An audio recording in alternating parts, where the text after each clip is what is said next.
భారీ వర్షాల కారణంగా కొండవీటి వాగు ప్రవాహంతో అమరావతి మునిగిందనేది వాస్తవమని మాజీ మంత్రి వైసీపీ నేత అంబటి రాంబాబు అన్నారు. ఐకానిక్ టవర్స్, ఐఏఎస్ క్వార్టర్స్ సహా అమరావతిలోని కీలక ప్రాంతాలు జలమయమయ్యాయన్నారు. ఈ మేరకు అమరావతి నీట మునిగిన ఫోటోలను అంబటి ప్రదర్శించారు. 2020 కోట్లతో కొండవీటి వాగుపై లిఫ్ట్ పెట్టినా అది నిరుపయోగమైందని ఆరోపించారు అంబటి. అద్భుత నగరంగా తీర్చిదిద్దే పరిస్థితులు అక్కడ లేవు. వర్షం వస్తే మునిగిపోతుంది, లిఫ్ట్ పెట్టినా వాటర్ బయటికి రావడం లేదు.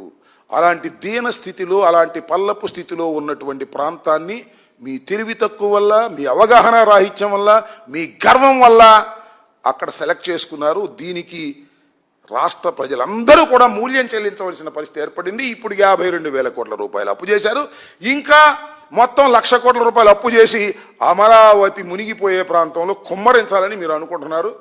మీ ఇష్టం, మీ కర్మ. దీనికి రాష్ట్ర ప్రజలు బాధ్యత వహించవలసిన పరిస్థితి ఏర్పడుతుంది. అమరావతి మీద ఏదైనా అంటే వాస్తవం చెబితే అమరావతి మీద విషం చెమ్ముతున్నారని అమరావతి ప్రాంత రైతుల్ని రెచ్చగొట్టే కార్యక్రమం చేస్తున్నారు. రైతులకు కూడా నేను సవినయంగా విజ్ఞప్తి చేస్తున్నాను, మిమ్మల్ని చంద్రబాబు నాయుడు గారు మోసం చేస్తున్నాడు. 52,000 ఎకరాలు ఉన్నా కూడా మళ్ళా 43,000 ఎకరాలు తీసుకోవాలని ప్రయత్నం చేస్తున్నాడు.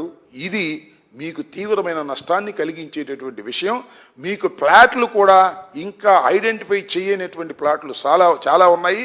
ఇచ్చిన ప్లాట్లు కూడా డెవలప్ చేసుకునే పరిస్థితి లేకోకుండా చేశాడు. శాశ్వతంగా మిమ్మల్ని ముంచేటటువంటి కార్యక్రమం నారా చంద్రబాబు నాయుడు గారు చేస్తున్నారనే విషయాన్ని